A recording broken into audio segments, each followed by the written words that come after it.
A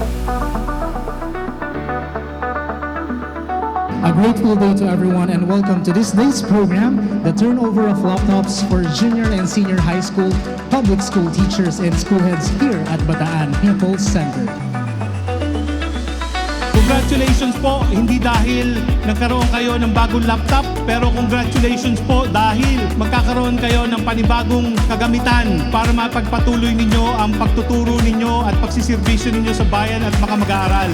Sa lahat po ng mga bayaning guro na nandito po ngayon, maagang pamasko po sa ating lahat. Napakagandang regalo po sa ating lahat bilang pagkilala sa inyo bilang bayani ng ating pong bayan, bilang mga magulang at pangalawang magulang ng ating mga mag-aaral.